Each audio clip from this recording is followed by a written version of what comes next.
Welcome back to Rudnick's Lazarus.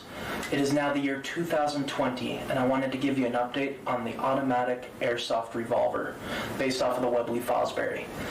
Now, what we've completed in the last year is mechanical operation, which means that it is fully mechanical operational, but the gas system doesn't work yet. So, let's take a look at it.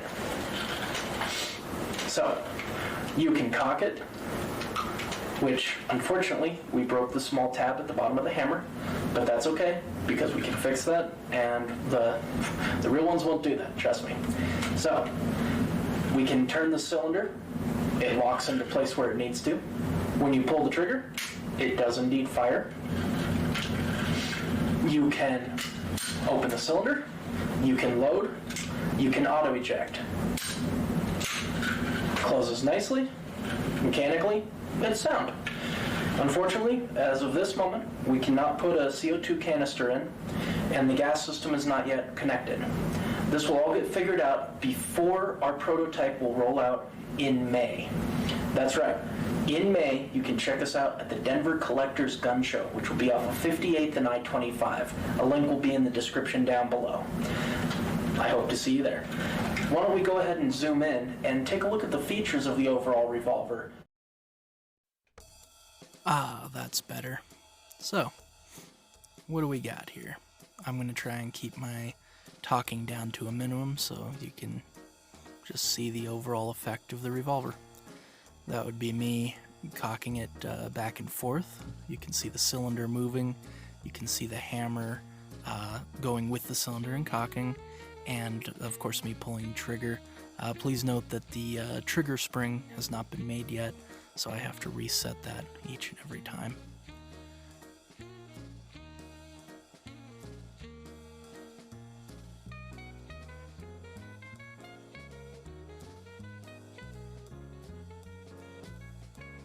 Here we got a close-up of the top half of the revolver, and you can see some of the mechanisms working that are at play here with the hammer and the trigger bar and of course the ejection. And there we go. And now you can see the auto ejection feature, which is, pretty standard for any Webley. Now, it's very hard to see, but there are actually two different tabs there. And as I move that hammer, you can see that tab moving with it. That other tab is the trigger bar.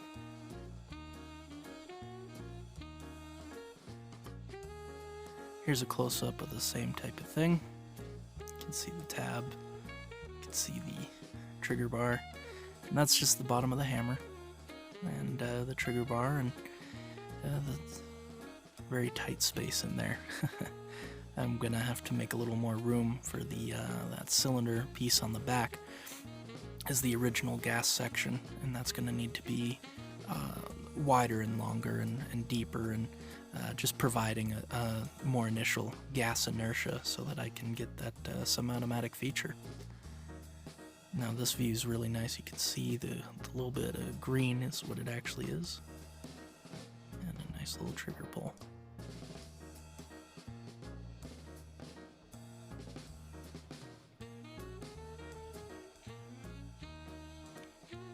I just thought I'd do this one for fun, just so you could catch in as much detail as possible.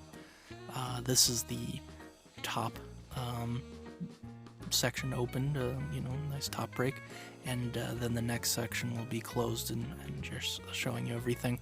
Now there is a fairly large piece missing on the external piece of the gun, and why don't you go ahead and write down in the comments what you believe that piece is, and the first person that gets it right, I'll pin them in the comments.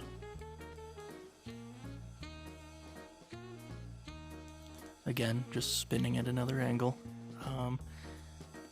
Not much to say here. There's just nicer detail being shown. You can see that the receivers and both top and bottom and other pieces just need to be finished. They're just kind of in the rough right now. But overall, mechanically very sound. She's a beauty, isn't she? So, as you can see, she's getting very close to being done. I hope to see you all there in May, but if you can't make it, don't worry about it. We will do a video of us there in May presenting the revolver, and hopefully a video either before or just after showing all the operations functional. And we're expecting a rollout of at least the first 200 by December. Now, if that doesn't work, for any reason, I will give you an update. And if you want to get those updates, please like and subscribe, especially if you like what we're doing here. This is not the only project that we're going to be focusing on, and you will see us be doing other things. What are those other things? Well, guess you'll just have to tune back in to find out. I hope to see you there, and thank you.